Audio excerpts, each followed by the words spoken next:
Ah, greetings, dear viewers. If you find yourself intrigued by the wonders of history, do consider following our channel. By subscribing, liking and commenting, you'll support us in bringing you this and many more fascinating journeys into the past. Today we delve into the secrets of the Egyptian obelisks. Welcome to part 1 of our documentary series. Deep in the heart of the Egyptian desert, the obelisks stand tall and proud, silent witnesses to a unique kind of genius. These massive stone structures, carved from red granite in Aswan with stunning precision, continue to puzzle modern scientists. How did the ancient Egyptians manage to carve such smooth and perfectly shaped columns from such hard stone? And more than that, how did they move them hundreds of kilometers from the south all the way to temples in Thebes and Heliopolis, without cranes, without modern technology, just sheer manpower and brilliance? Obelisks weren't just decorated stones.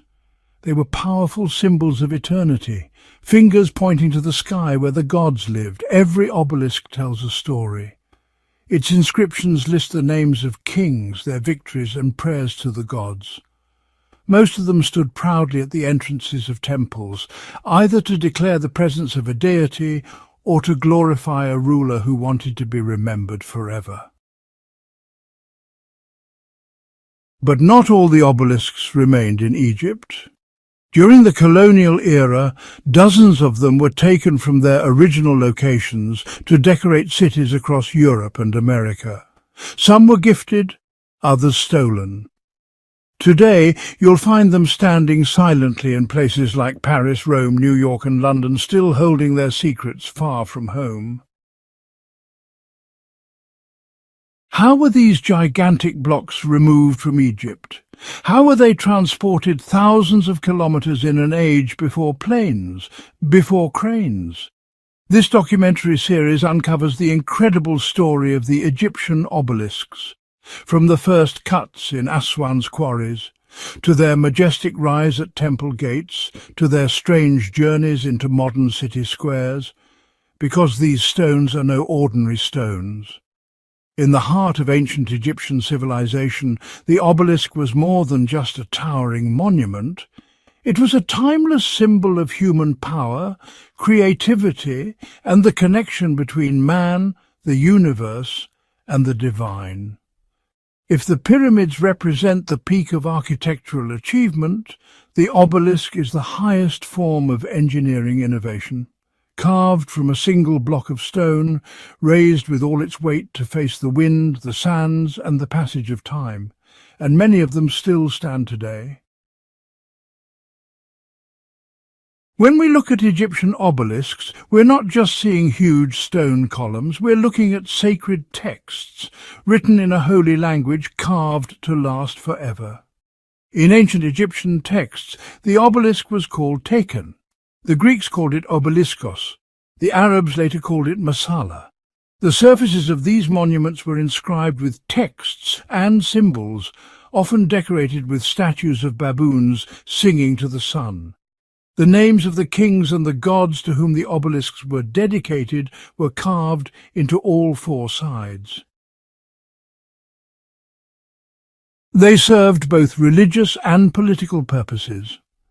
One side might show the king's name, the other his prayer to the gods. It was like a message hanging in the sky. Placing the obelisk in front of a temple was a symbolic declaration. This ruler's authority came from the gods. The obelisk became a monument that preserved the bond between king and deity. The religious meaning of the obelisk is clear.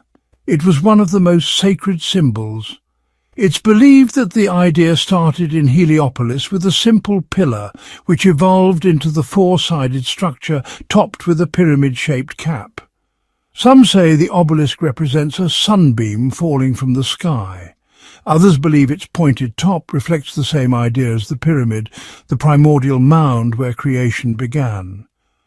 The use of obelisks in temples seems to coincide with the development of religious thinking and the rise of sun worship.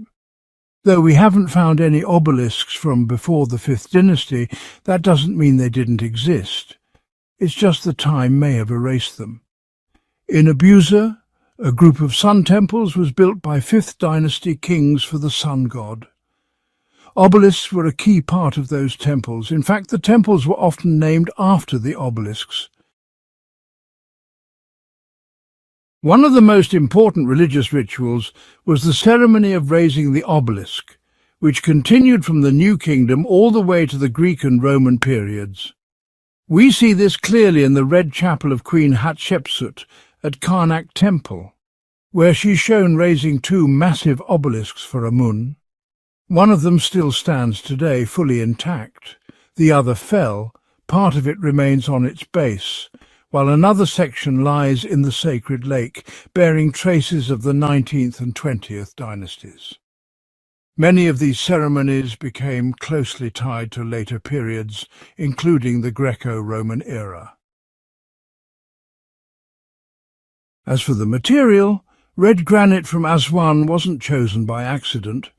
It's a hard, durable stone, symbolizing strength and eternity. Carving an obelisk required extreme precision. There was no room for error. Some of these monoliths weigh over 1,000 tons. Most were made from granite, especially the pink granite from eastern Aswan quarries. Others were carved from quartzite, basalt, limestone or sandstone. Some even had gold-plated tops. Despite their importance, the ancient Egyptians didn't leave behind records explaining how they cut, moved or raised these monoliths. That's why obelisks remain one of the great mysteries of ancient Egypt. We believe the first step was to send a team from the king's building department. Their mission to prepare 1 or more obelisks of specific size and stone. The team included engineers, architects, geologists, carvers, workers and assistants.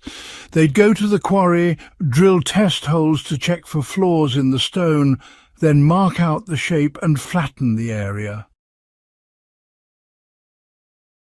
Although we don't have written instructions, the unfinished obelisk in Aswan still lies in the quarry today. It shows us all the stages of work and the cracks that stopped the project. Had it been completed, it would have been the largest obelisk ever, over 40 meters long and more than 1,000 tons in weight. As for how long it took to carve one, we have a text from Hatshepsut's time that says 2 obelisks, each 30 meters tall, were completed in just 7 months. Some scholars doubt that and estimate the job may have taken more than 8 months. There's also debate over when the carvings were added. Some believe the inscriptions were done while the obelisk was still in the quarry. Others think the stone was moved first, then carved in place. Either way, the obelisk's journey was just beginning. It wasn't just a stone to be cut and moved. It was a sacred political and symbolic monument. Each one tells the story of a king, a promise to a god, and a nation's belief system. To this day, we still don't know exactly how they raised or transported these massive structures. All we know is that the minds behind them were ahead of their time by centuries. The most difficult part was moving the obelisk from the quarry to the temple.